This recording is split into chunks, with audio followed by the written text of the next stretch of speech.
This is something I was asked to do for, it was like a high school age keynote speech. And if you've ever been to any of those, or if you've ever done any of those, you know what they're like. And you see the kids turn off, because it's the same old story every time. Reach for your goals, go for your dreams, aspire to be the greatest, which is all wonderful advice for kids. But they've heard it a million times, and it's so nebulous that they're kind of like, well, what does that mean? It's like wishing somebody a Merry Christmas. If everybody does it, it doesn't mean anything. So I thought, well, what can I do to try and say something else to kids? And then I've sort of adapted this for adults as well, which might actually get to them. And it's like, well, how about being that person in the room that sometimes is the person that nobody likes, but it's because they're right.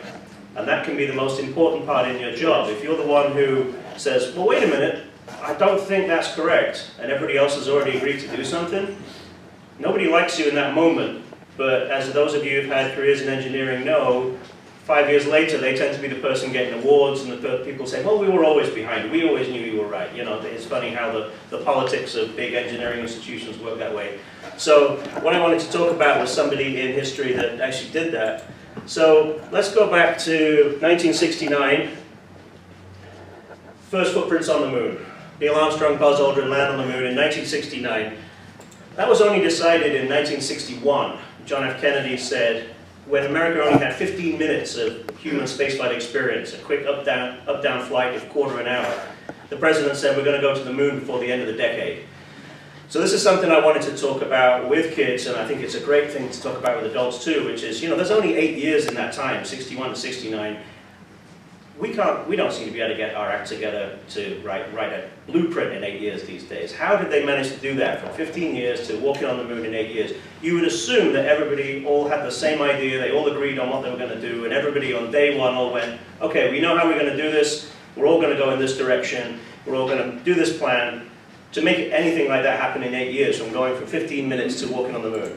But no, that kind of wasn't what happened, and it was one of those things that everybody had different ideas, and people with different ideas, you know, in history tend to be very famous, but not particularly well liked in their lifetime. People like Galileo, Copernicus, the kind of people who were right, but they were the irritants. They were the one who were saying, wait a second, it looks like the Earth is going around the sun, not the sun going around the Earth. The math seems to prove that this is the case, and I can show it to you. And they take that to somebody, and the person says, well, you know, that doesn't agree with this book I have over here, so I'm sorry, I'm going to have to burn you at the stake. You know, these things didn't generally go well for these people. But these are the people we remember. We remember the people who were in power, often as the villains now. We remember these people for the heroes, but I'm sure that doesn't help when you're being burned at the stake. It doesn't make you feel particularly good about yourself. So, but these are the people who are important. These are the irritating people. The difference, as I was telling the kids, is you can't just be irritating, you've got to be irritating and absolutely right to the point where you have to buck the system because you know that everybody's going off in the wrong direction. And something like the moon landing, which was not so much about science and engineering, it was about beating the Soviets on a national stage to show that countries that were deciding whether to go communist or whether to go capitalist to come this direction. This was about the future of the world at the time. This was a very important thing to do. So here's a guy who's not so well remembered as Copernicus, Galileo, and some of those other people. This is John Houbolt. Some of you, I know, worked on the Apollo program. Some of you worked in engineering. You may know who John Houbolt is. Believe me, the general public doesn't know who John Houbolt is. This was a very minor engineer working out at NASA Langley. And for those of you who know, where the NASA centers are, it's still around. But in the early 60s, Langley was kind of like the sticks. You know, the big stuff was happening in Huntsville, where they're building the rockets. They were beginning to get together in Houston with the astronauts. Washington, D.C. had all the power. That's where all the decisions made. And Langley was kind of where the aerospace engineers were, who were considered like the nerds doing designs about obscure mathematical stuff. They were doing incredibly important stuff, but they weren't particularly valued. John Houbolt was one of those guys out there. So in 1961, how was America going to get to the moon? At the time, we were flying hypersonic rocket planes like the X-15, which was right here in Southern California, built down around LAX.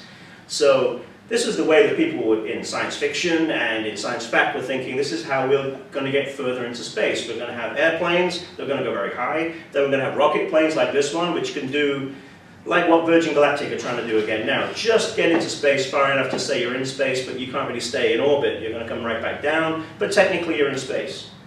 So the idea was, well, let's just keep building bigger and better ones of those, maybe like the space shuttle or something. Let's do something where we have a plane that goes into orbit. Once we've got that underway, then let's build a space station, probably a big wheel in the sky so we can make artificial gravity. We'll have those space planes come and dock with that space station. We'll start building a homestead in the sky. That seemed like a natural progression. As you can tell, this picture is from the movie 2001. This is not something we actually did. This is how people were thinking in science fiction and in books, and going back as far as Jules Verne, the century before. This is how we were going to gradually get into space. It made sense. It was a natural step-by-step thing to do. Once you do that, how are you going to get to the moon? Well, maybe you send bits up to that space station and you have like a big garage, a little bit like our basement here. You have people putting bits together. You send those bits up into space bit by bit, you put a big rocket together, and then you send it to the moon. Or maybe you launch a big rocket from Earth all the way to the moon. You get to the moon, you've never been there before, but you're going to assume you can land an aircraft essentially on its tail, which, as you know from the exhibition we used to have in the museum here, an aircraft that used to land on its tail. That's not that easy to do on Earth. Never mind going all the way to the moon on a rocky surface. You've got to hope you're going to find somewhere flat, be able to bring something down on its tail. It would be incredibly difficult to do, but this is how all the movies at the time, again, this is from a science fiction movie, never happened. This is how they thought they were going to do it. Once you do that, you're going to have people in that control cabin at the top come down an obscenely long ladder all the way down that thing, get down to the surface, start going around picking up rocks, and then they're going to have to carry them all the way back up that ladder, back up into your cockpit. This is a ridiculous way of doing it, but this was about the only way they thought they could do it. Send a whole thing to the moon and come back. The other problem when you're on the moon is, if you've ever seen rocket launches from Earth, I mean, they're still going on, where you see there are tens or hundreds of thousands of engineers, either at the pad or on call around the country, ready to troubleshoot any problem. People can be flown out to fix something. When you're on the moon, there's you. There's no big operational team to help you, and particularly if the radio goes out, you can't even talk to people. You could leave somebody outside to try and fix something to make sure you launch, but then that person's left behind. So this seemed like a very complicated system to do when you've got no support from launching from the moon. So engineers were beginning to see problems and no idea how to do that in 8 years. So then what do? You launch that back from the moon back to Earth. That's the reason you're carrying those wings, because you're going to need something to come back through Earth's atmosphere. So essentially you're carrying a huge set of like jet aircraft wings, landing them on the moon, bringing them all the way back, only to use them in that, it'll be about 500,000-mile round-trip journey, just for those last few minutes coming back through the atmosphere. So that's a huge amount of stuff to take with you, just to use at the very end of your mission. The rest of the time you're in the vacuum of space, you don't need wings at all. So there are some problems with this plan, but this is the only way people thought they could do it. Wernher von Braun, you probably know of him, the giant of rocketry, and you can see this is his office in Huntsville, literally giant rockets behind him. These models were the kind of things he actually built. This is the guy who was not so much the hands-on engineer, but he was the leader of the engineers. He was the guy who was incredibly influential. Anything he said, people tended to follow. And at this time when nobody quite knew how to do it, his word was better than anybody's, because he'd actually made the rockets so far.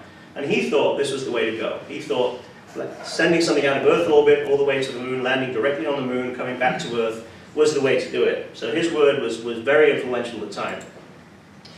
So that left them with two options, they thought. You can either send that rocket directly from Earth, straight out to the moon, land, come straight back, or that second option I mentioned, which was getting to a space station, or maybe just having the bits dock in Earth orbit without the space station, going all the way to the moon. This terrified the engineers, and you can imagine at the time, it's scary enough to launch something from the Earth all the way to the moon. Now, imagine launching two things, going faster than rifle bullets around the Earth, and just very gently, these rifle bullets have got to kind of nudge themselves, and just nose themselves together and join up. The speed you're talking about, the technologies they're talking about, very, very difficult. The good thing is you're only about 100 and so miles up, so if something goes wrong and there are people up there, they can come splash down somewhere, you can be back within minutes. But how to do this, the math was incredibly difficult, the technology was not developed. So scientists were thinking, to be able to do this in 8 years, to be able to rendezvous in Earth orbit, this was a huge leap of faith. We do this every day now, of course. We do it with manned rockets, we do it with unmanned rockets. There's a space station up there right now, and people doing this every month. At the time, this was terrifying. They thought this would be enough of a leap. To be able to solve this was going to be a huge deal. So along comes John Houbolt, and he's looking at this, and he's thinking, well, I think there's another way of doing it. The proposal was to build this enormous Nova rocket on the right, which would be about the only rocket they could build capable of sending that whole thing to the moon and back. Only if you could solve the rest of the problems, how to land with wings, all that kind of stuff. This would be, you need a rocket that big. Or you could launch a couple of rockets of that smaller size, put those bits together in orbit and send out one big rocket. You still got all those issues of the wings. What John Houbolt was looking at is saying there's another way of doing it. You could do the whole mission with one medium-sized rocket. And it would be about half the weight of that large rocket. You could do the whole thing, and he thought he could do it within those 8 years. But it took another leap of faith. He wanted people to start thinking about lunar orbit rendezvous. So instead of doing this, what was already considered terrifying idea of launching into Earth orbit and docking up, now you send the whole rocket out to the moon, and that's where you start undocking and docking things. His fellow engineers thought this was insane. They didn't know how to do this in Earth orbit. Now we're talking about going 3 days away from home, going into lunar orbit. When you're in lunar orbit, unless you've got a rocket that can bring you back, you're stuck there. If that rocket doesn't work, the Apollo 11 astronauts and folks would still be there. How do you get back? What happens if something goes wrong? Even the radio signals take a couple of seconds. It's a 3-day journey, a 250,000-mile journey. And he's saying we're going to do this untried idea of docking and undocking out there. Just on that basis, they said, no, we don't even want to think about this. But what he realized was, this is how you save weight. Instead of having that enormous rocket landing on its tail, bringing those wings coming all the way back, what you do is you send 2 spacecraft out there. You send one which is like the ferry, the one that has a heat shield, the one that has everything you need to go to the moon and back. The other one's kind of like your Uber ride to the surface. You have a little taxi that can go down and come back up, and that's all it does. It doesn't need a heat shield, it doesn't need wings, it only operates in the environment of the moon. So it can be tiny. You could strip out the seats and have the guys standing up. You could have them sleep on the floor, you don't need couches. You don't need any aerodynamics, it could be exactly the shape that engineering requires. And once you're done, once it comes back up, you throw it away and you come back in the main ship. That would make the rocket about half the weight. And he knew this was the only way America was going to get to the moon by the end of the decade. But nobody wanted to hear that. And it makes sense. You look at what they were scared of, they had no idea how to do the simple stuff. It totally made sense why they were scared, but he was also right. And he got the math behind it, he was trying to preach it to people, and he kept getting turned down by his bosses. This was his idea, and you'll see we have models of this downstairs, so you kind of know the end of the story. Here's the one that lands on the moon. As you can see, totally unaerodynamic, just boxes. You have a foil, like a mylar foil on the side, which was actually so thin that if they turned around in the spacecraft the wrong way and punched an elbow, they would punch through the spacecraft. It was that thin. You didn't need much more. And then you have the other one, which has the heat shield, just like we have with Gundrop downstairs, Apollo 9. The heat shield's under there. You have everything else you need. Power, water, big main engine to get you into lunar orbit, get you out of lunar orbit. That's what you need to come back home. He knew this was the way to get to the moon and back by the end of the decade. And it was a very different idea from that science fiction stuff. Instead of the sleek, silvery stuff, he had something that ends up looking like this, something that looks pretty ugly, but nevertheless will do the job. And pretty small. You can see it doesn't have to be very big, just to take people to the surface and back. But a terrifying idea. You imagine in 1961 being told, this is where you're going to undock and redock, and that's how far away any help is. Didn't want to think about it.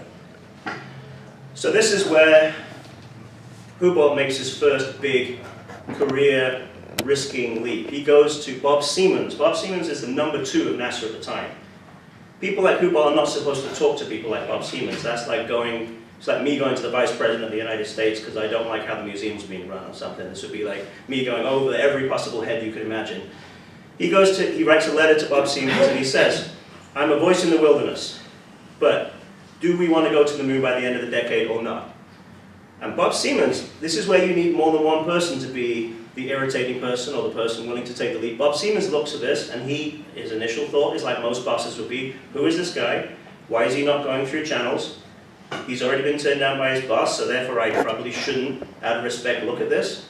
But then he starts looking at the math, he starts looking at the ideas, and he goes, this guy's onto something. Let me have some people check this out. So Bob Siemens takes a risk as well. Bob Siemens takes that leap to go, I'm going to listen to somebody who's technically I shouldn't even have to deal with because they have a good idea. Bob Siemens starts talking to people. Gradually people say, this idea has merit.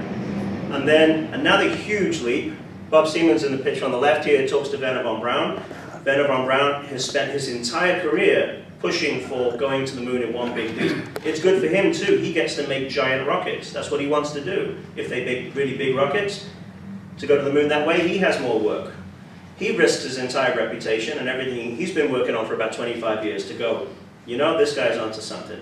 And eventually, Werner von Braun at a meeting stands up and says, you know, I think we should go this way. Despite everything I've been saying the last couple of years, we need to go this way. And like often in office politics, once one person says that, everybody goes, oh, yeah, let's all go that way. So the NASA turned within about a year and started doing what Houbolt had said to do, which was to start designing this 2 spacecraft system. So only about 7 years left. Took about a year to make that decision, but nevertheless, a huge decision when they hadn't actually practiced any of this stuff, didn't know how it was going to go. So as NASA progresses with that, they start launching people on the Mercury program. The Gemini program comes along. We have a model of this downstairs, as you know, in the spacecraft gallery. A 2-person spacecraft. They start rendezvousing in Earth orbit. They prove they can do that. But it takes some years after they made that decision. They finally prove they can actually do that in Earth orbit. They still haven't gone all the way out to the moon to do that. But finally, that's what they do. They go out to the moon. They do this undocking and redocking. They land this tiny little spindly spacecraft on the moon in Apollo 11. Which serves as its own landing base. It's its own launch pad. So the bottom half stays on the launch pad, and then with a very fail-safe rocket, we have one of those in the, I think it's under the Blue Angel down there, about the most fail-safe rocket you can get. You put 2 propellants in together, they automatically ignite because you don't want anything to go wrong. That top section takes off, brings those 2 guys back to the mothership to go back home. And this is what it looks like when it comes back. This is a picture Michael Collins took of Armstrong and Aldrin coming back from the lunar surface, and you can see how fragile the spacecraft is. You can see where it's sort of, the aluminum-looking mylar there is all kind of folded. This is a very fragile spacecraft, but it's all it took to get to the moon and back. In fact, if you were around in 1969, you were in this picture.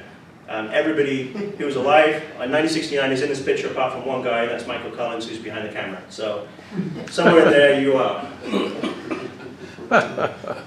Very, very risky thing to do. So many things could have gone wrong. And once again, in office politics, if something had gone wrong, Houbolt would have been the guy they would all pointed the finger to and said, this was your idea. This is why America didn't beat the Russians to go to the moon.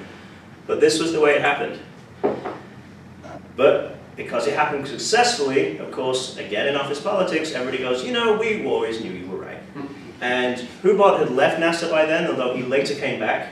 But in a very magnanimous thing, Werner von Braun made sure he was in mission control in the viewing area when Apollo 11 landed on the moon.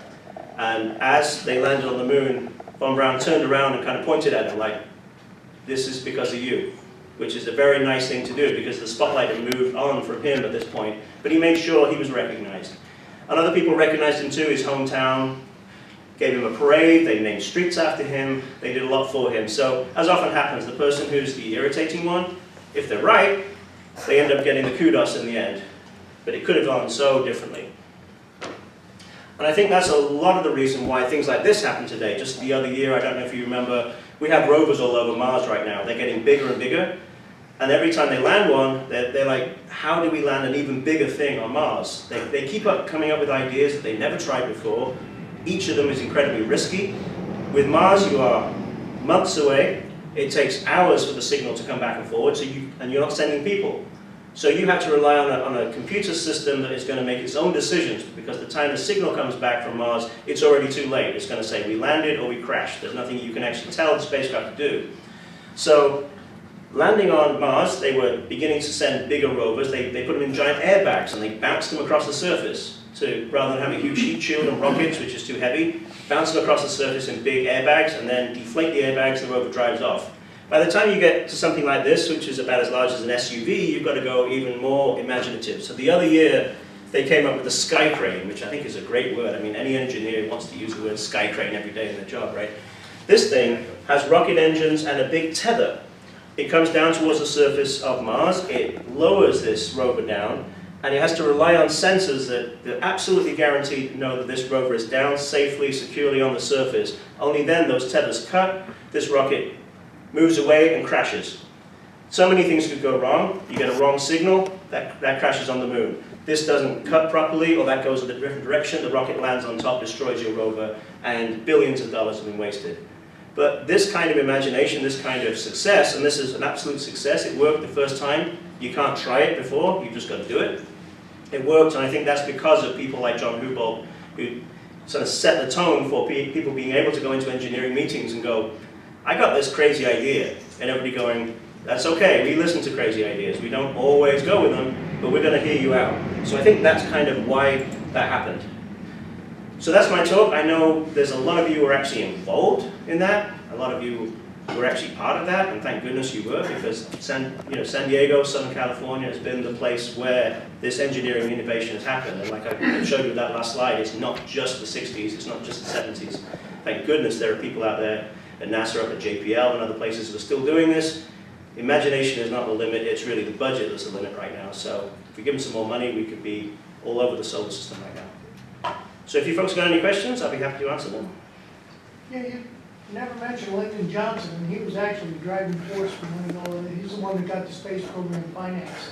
Absolutely. Oh, I could go for 10 hours on this nonsense, as you know. Yeah, LBJ was very important. Most people credit Kennedy as being the guy who set it in motion. As we know, like just this month, the current president has made a promise to go back to the moon. The president before that was talking about the moon. The president before that was talking about Mars. The president before that was talking about the moon. Every president makes a big speech about the space program. It's not that difficult to do. What's very difficult is to get Congress, the money, the political will, and more than 4 years in a row of everybody agreeing to do something. With Kennedy, Kennedy was smart. He was told by his advisors that if everything went right, America could land on the moon around 1967, 68. So he was intending to be the guy who made a speech at the beginning of his presidency, become a two-term president, and be the guy to welcome the astronauts back from the moon at the end of his presidency. And it was, there are, just like Nixon, JFK taped himself, and there are some very interesting tapes where JFK says, I don't care about going to the moon, I care about beating the Russians. And that's what it was to do with. It was to do with the Cold War. And who knows what would have happened had he been a standard president. Part of me wonders whether if he hadn't become the martyred president of America, whether Nixon would have continued with it. Because Nixon was his sworn political enemy. And yet Nixon was the one who welcomed back the Apollo 11 astronauts. But LBJ is the forgotten hero and all that. LBJ is the guy who took a lot of JFK's promises and then ran with them.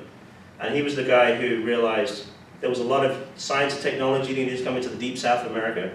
And that's where Huntsville, Alabama, where Houston, Texas, where Stennis Center down in Mississippi, Louisiana, all of a sudden you see these high-tech places, high-tech jobs come into parts of the South that never had them.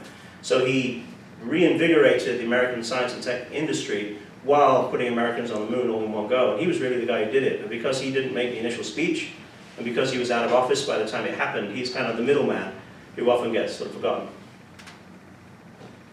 Yeah. One thing they never talk about is how it kind of saved the American economy too. It was a huge make-work project. It was just a gigantic. And the other thing along with that is, I was reading in the paper the other day, someone was saying, government doesn't really invent anything. It's private entrepreneurs that do it. Well, I had to remind him about our GPS, but think it's come out of the space technology. About everything we have today, it seems like. Well, people talk about Elon Musk and all the private industry stuff and going to Mars, and they're like, well, NASA's out of the game now, and now it's all private. And people forget that, a bunch of you worked mostly for private contractors in Southern California, not for NASA. There were NASA overseers at Downey, there were NASA overseers at North America and all these places, but it was North American that were building the X-15, the Apollo Command Module, the Apollo Service Module. It was Grumman that was building the Lunar Module, and there were NASA people there because it was their funds, but they were private contractors making it. It's not that different from what's happening now. People tend to forget and overlook the incredible contribution here. The model right now is not that different. And in terms of public funding, absolutely. It's not, people say, why should we be spending money in space? It's as if we're like putting it all in a big rocket and sending it up there and setting fire to it. It's all working for jobs right down here. And you drive through Orange County, and you look at when all those houses were built. There was nothing there before aerospace, and all of a sudden, boom, huge suburbs because everybody got a job. And then you look at when the houses stopped, when the aerospace industry stopped. So you can't tell me that wasn't good for California and America in general for that. And all that money is there. You can go by and see it. It's all there in houses and development. I like to remind students that are sitting there playing with their telephones that the internet was once called the DARPAnet. Right. Almost everything we know. I mean, anybody who's had any heart issues in this room, everything that was monitoring your heart was because of stuff they designed for astronauts. And you know, people say, well, we could have spent that money on Earth instead. If we put it directly into medical stuff, we'd have got more out of it. Sure, but that wouldn't happen. You know what budgets are like. Money gets pulled around all over the place. This is one of the greatest spin-off stuff we've had. And we also managed to walk on the moon, which is a pretty cool side benefit. Yeah. Do you have any idea why they chose such an incredibly complicated way to land that module on Mars? Because when I first heard about it, I thought, this is outrageous, it's never going to happen. Why they chose that complicated method? Sure, it's all to do with weight. You know, if I decided to send this pen to Mars, I would need to have a rocket that would be able to slow it into Martian orbit, so it doesn't just burn up, get it out of Earth orbit, get it into Earth orbit. So every ounce of this pen would require this much propellant, which then requires a bigger rocket, which also weighs some more, so then you need some more propellant to launch the weight of the rocket, and the numbers just keep going up. So every ounce you can shave off something like that will save you in the end. So when they landed Viking on the moon in the 70s, they went for the big, brutal way. You have a big rocket, a big aeroshell, slows you down, lands you with a big, like in the science fiction movies, you know, rocket lands slowly, you're on the surface. When it comes to sending something bigger, the size of the rocket to land something the size of an SUV on Mars is bigger than any budget you could get. Plus, if you're trying to land something where you're looking at the local soil, you're driving around and taking samples, you don't want it to be contaminated with this huge rocket plume you've just put over everything. You want the rocket to crash away, and you want to come down relatively pristine. So for a couple of reasons, it's worth looking at trying to do something a little bit more outrageous. And yeah, it's an outrageous idea, but compared to trying to find the money in Congress to build a big enough rocket, it's simple, you know.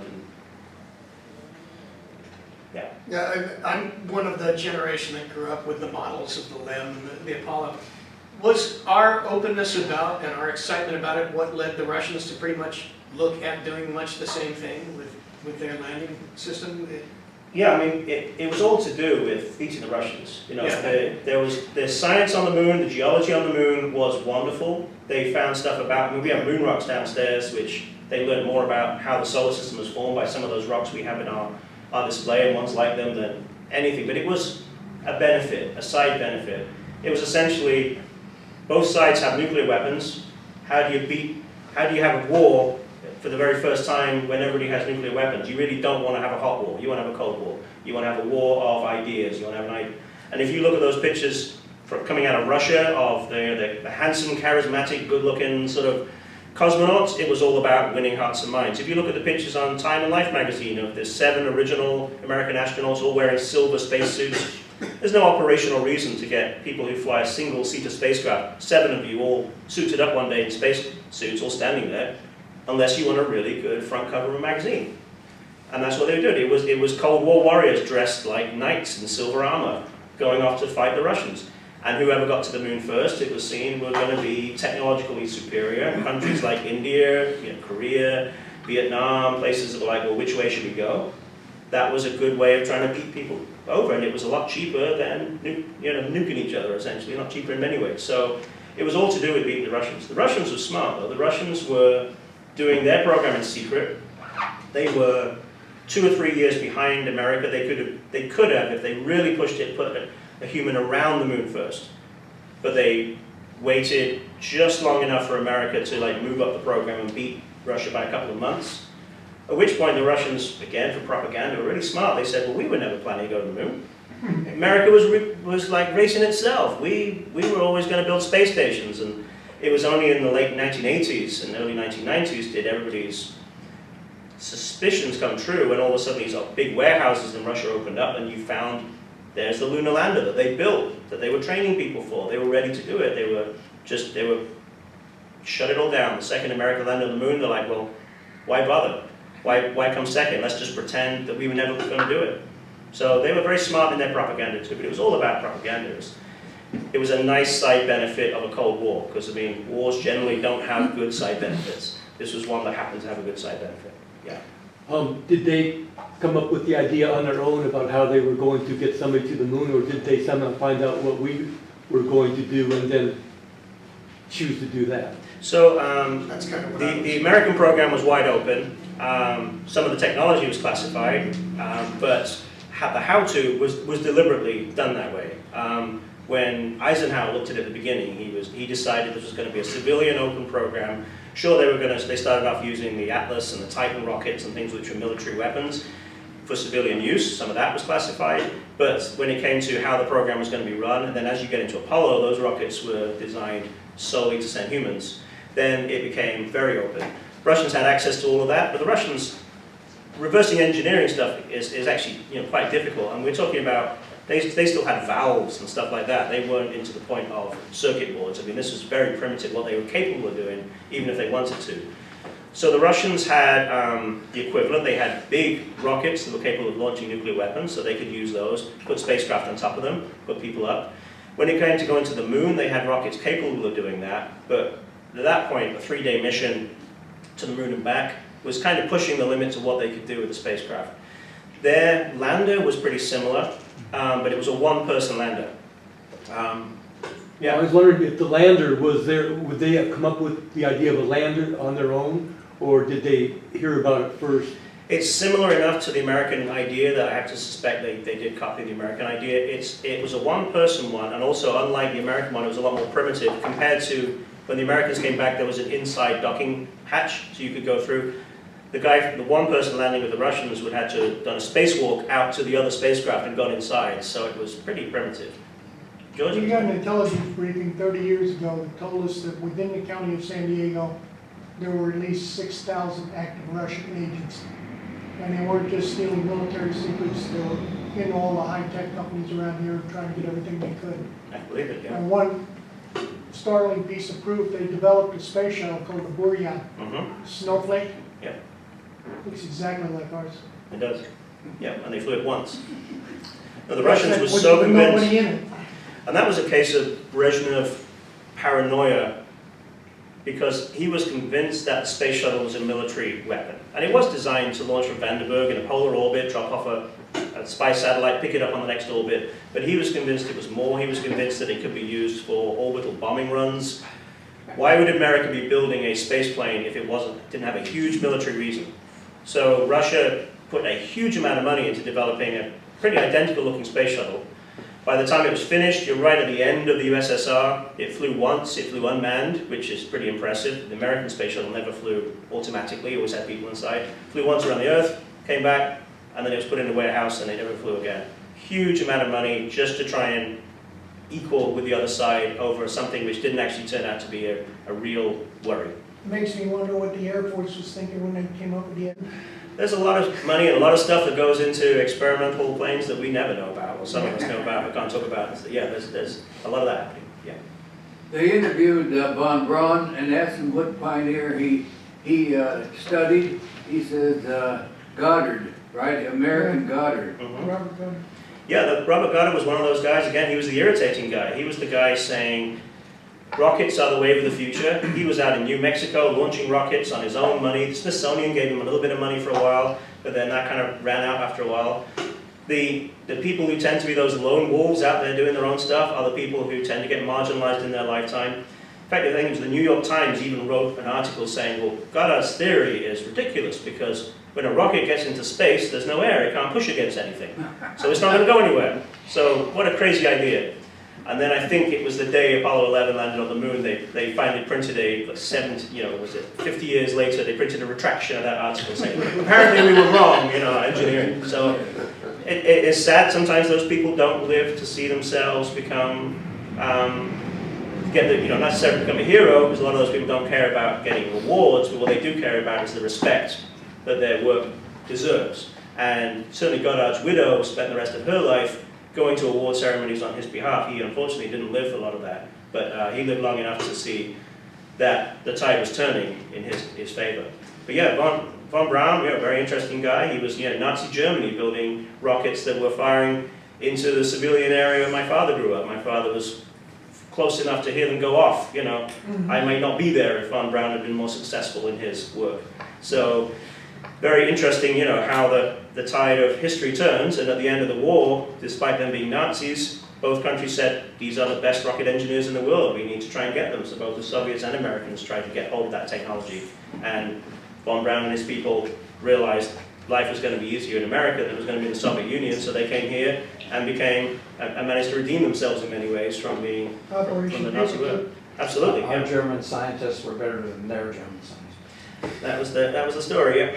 Yeah, they failed to mention that von Braun was a major in the SS and in charge of allocating slave labor at Peenemünde. Yep, I mean, von Braun died in '77, before a lot of that stuff, but they would already sent Arthur Rudolph, who'd been one of his deputies, was sent back to Germany. He's like, we can strip you of your citizenship or you can go back. Because those guys were, their version, of course, is we were military, working for our country, we were told what we're supposed to do, they would have shot us.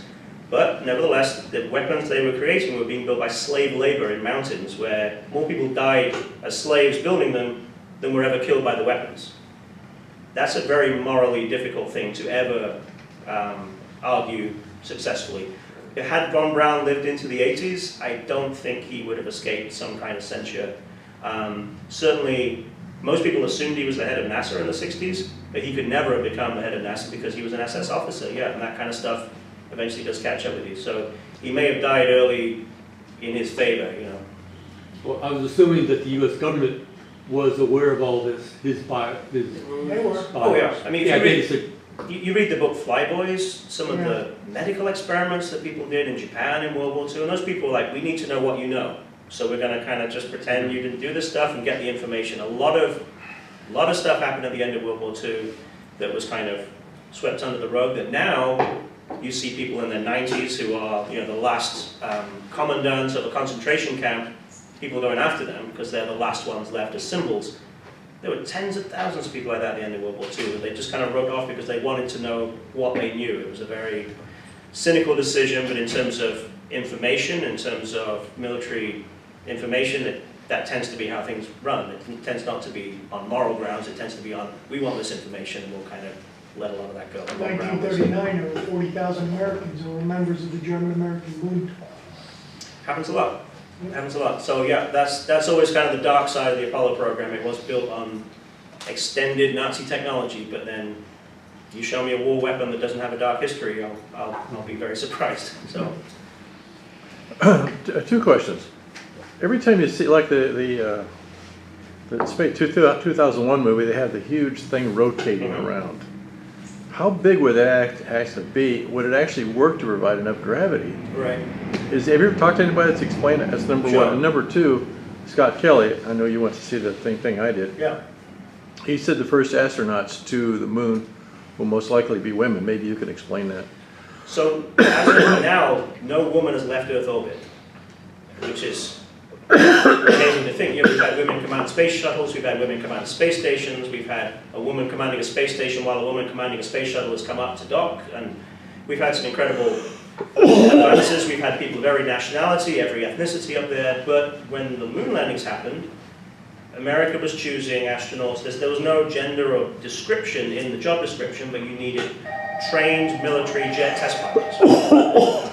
And as America had women test pilots in World War II, at the end of World War II they said, thank you very much, we don't need you anymore, you can apply to the airlines as a hostess, and that's the closest you'll get to flying a plane.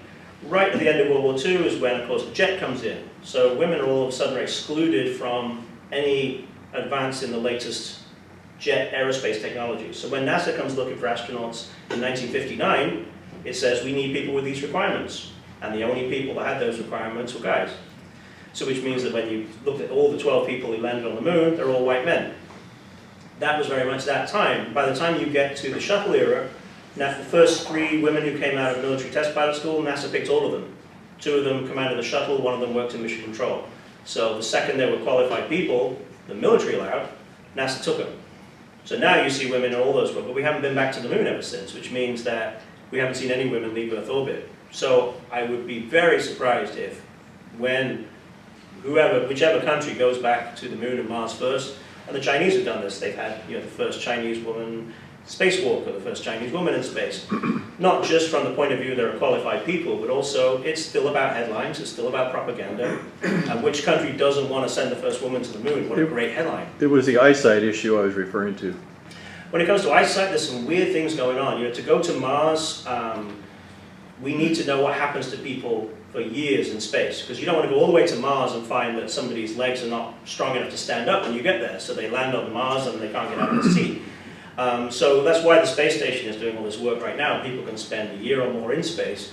They're finding, some of us probably have osteoarthritis, we have bone issues that come along with age. Same thing happens in space. As you're up there, your body stops fighting gravity. All of a sudden, your bones can start to deteriorate. So they're finding constant exercise, some drugs, some medication, things like that need to be happening to go to Mars. Also, something's happening with people's eyes that they're not really sure what's happening, but it seems like when there is pressure that our body is constantly fighting to put blood into our heads against gravity. When we're in space, of course, everything changes around. The heart initially keeps pumping that, and the head gets very full. And then after a couple of days, it realizes it don't have to do that anymore, so your body adapts. But that seems to mean that your optic nerves get squeezed in a way that they don't on Earth. So people are coming back from space in extended periods of time and finding significant vision deterioration. That's obviously something that could be huge if that happens badly to everybody going to Mars. Right now, they're finding gender differences, which is kind of interesting. It seems to happen less to women than men. Also, it doesn't seem to be so huge that it's a huge vision loss. They're just finding people have got slightly less vision than they had when they came back from Earth, enough that eyeglasses can deal with it. But it's the kind of thing you want to fix before you go to Mars, that's for sure. So lots of different things going on. And I want to make a statement. the rotating. The rotating space station, sorry, I knew you had another question. So yeah, you watch 2001 in 1968, that's what people thought you'd need in space. You want to recreate an Earth environment. You want to have a giant spinning space station, and as you spin, you kind of get stuck on the outside of it, so it would be like a floor, and you could walk around. But the whole point of going into space is to have zero gravity. The experiments we do are way more interesting because we're in zero gravity. So the whole point of having that artificial gravity kind of went away when they realized we don't want to go into space to recreate Earth, we want to go into space to work in space. Plus, there's also another effect, if you've ever been on a fairground ride, even if it's pretty big, you don't feel like Earth gravity, you feel like you're spinning. And they can make a bigger and bigger wheel, but at the same time you're still going to get this effect of sort of listing to one side and moving, and it's never going to feel the same as Earth gravity. It's actually quite disorienting, so it's not really something you want to do in space for a number of reasons. If you're floating in space Mm-hmm. and you have this thing spinning, what's to keep you on it? Why doesn't it just spin around while you're floating? If you're in the middle, you'd float. The further out you go to the edge, the greater the gravitational effect would be, and if it's big enough, like a mile wide or something, you could be essentially standing on the floor and almost feel like you're on Earth, but you'd have to build a huge thing up there. Yeah. Could you speak on the Avenger, the one that we lost? You know, the Avenger? Oh, the new rocket thing that just... No, the Avenger that exploded didn't. You mean Oh, the Challenger, sure. Yeah, we lost two space shuttles, the Challenger and the Columbia. We have a beautiful memorial to them down by the gift shop there. Both of which were avoidable, but again, this is engineering, which is, they both were lost for kind of the same reason, which is, after the Apollo era, America wanted to make access to space routine. And that's why all of a sudden you saw people who were not career astronauts train within 6 months, go up, do a science experiment, come back down, go back to their normal careers. It was supposed to be everyday routine, like a big truck that went into space. You could take huge satellites, you could take ordinary people, and go up and back. That's how it was sold to Congress to fund it. The trouble was, anytime you send something at Mach 25, it's not like a jet airliner. You've seen jet airliners where the entire roofs come off, and people have landed still sitting in their seats and survived. You do that at Mach 25, the whole thing disintegrates and burns up. The speeds, the tolerances, the temperatures, it's another whole realm. And so ever imagining that this was going to be routine was already a no-go. But that's what NASA was selling, because that's what they needed to fund the space shuttle. So they were trying to make it routine. To do that, you've got to have a quick flight rate. You've got to turn it around all the time. So there was a lot of pressure from politicians to make the shuttle fly a lot very quickly. So then you've got engineers who are honest, reasonable people saying, you know, we've got a problem here. As we're flying this brand new, untried space plane, we're finding things going wrong. We're finding that as it takes off, there's vibration from the launch pad, which is causing shock waves, which is actually damaging the shuttle as it's taking off. Okay, we can fix that. We can have water jets that will suppress that. Okay, we fixed that. We're finding that if we launch within certain temperatures, the rubber rings on the solid rockets will actually get so brittle that they won't seal, and there's the possibility of some fire coming out. Well, you know, we've got to launch all year round. We can't not do that. So let's kind of work on it bit by bit, but let's keep going. Okay, now we've had a launch where there's actually been some flame coming out of that. This is a problem. Well, did we lose the shuttle? No, we still got back. So, okay, let's fix it, but let's keep going until we did. And that's what happened with Challenger. Eventually they launched at a temperature way below what they promised. There was a rubber seal that was supposed to seal at the moment of ignition and stop some hot gases getting out. It didn't quite seal because it was too cold. That had happened on previous missions, but it was like dodging a bullet. It never actually, by the time that rocket was done, it was okay. It never burned all the way through and did any damage. This time it went all the way through, did some damage, they lost the entire space shuttle. So that stopped them. They went back, they said, okay, we can't do this as an operational routine thing. This is something we do have to consider the space shuttle as a very different kind of vehicle. As time went on, they got back into that exact same complacency, where now you had issues with a big external tank which created fuel for the space shuttle main engines, and then it came off and was ditched in the Indian Ocean and burned up. There was foam on it, and the foam started coming off on launch. Every other rocket before that, the spacecraft was at the top with the big rocket below it. When you're with the space shuttle, it's attached to all the other 3 rockets. So you've got the possibility of bits coming off those rockets and hitting the space shuttle. Space shuttle is made of a very fragile tile, and if you damage that, that's your heat shield gone. So the engineers were seeing foam coming off, they were seeing some damage, but they're thinking, it's foam. How much damage can foam do? I mean, you throw a big piece of foam at something, it's not going to damage something like a space shuttle, right? As the Columbia took off, a piece of frozen foam came off. It's going so fast that as it comes off, by the time it hits the wing, it's going hundreds of miles an hour. Anything going hundreds of miles an hour is probably going to cause some damage. But they thought, no, it's still a piece of foam, it's going to be fine. Shuttle gets into orbit, it comes down, and in the exact same spot in the wing, which they saw the foam hit, the plasma gets in, the flame gets in, and the space shuttle is lost on re-entry. And they still don't believe foam could do this damage. So they get a piece of shuttle wing, and they get a piece of foam, and they fire it on a ground test at it at 100 miles an hour, and they think it's just going to disintegrate. And they're incredibly surprised when a huge hole opens up into the shuttle wing, and they go, okay, that's what happened. So sometimes engineers they get complacent about what they're seeing. Normally it's because of pressure from their bosses. We've got to keep flying. And in both those cases, they'd seen issues happening. They hadn't fixed them because it had always been okay until they lost both shuttles. At which point, they essentially said, we're going to fly for another few years, but we're going to retire this because it turns out to be simpler to go with something like Apollo. Apollo is pretty hard to, you could fire foam with that thing downstairs, it's probably going to be okay. Sometimes creating a more technologically advanced thing like a space plane can actually make it more difficult to get into space because it didn't save any money in the end, but it did create a lot riskier program. So now they're going back to things that look like the one downstairs. Yeah. Yeah, I wondered, when the foam was striking the vehicle at hundreds of miles an hour, is it because it's still in the atmosphere and the atmosphere is decelerating the foam and the rockets maintaining its speed or accelerating a little bit? Yeah, they were mostly out of the effects of atmosphere, but it was mostly to do with the difference in speed. What they were thinking was like, because it wasn't that far away, it was maybe twice, 1.5 times the length of this room. But when a shuttle is going that fast and accelerating that fast, to have something coming off that's going the same speed, it doesn't take very long for that shuttle to massively catch up with it or ram into it. That's like a vision of just how fast that thing is accelerating, if it can make that much difference over that distance. Yeah, it is. And it was one of those things, even when the engineers had a pretty good idea of how it happened, until they did that firing on the ground and saw that hole, they still didn't believe something that made like a styrofoam cooler could actually punch a hole in the wing of an aircraft, but it did. Well, so much for that. Well, I hope that gave you a little bit of insight into the new. Thank you.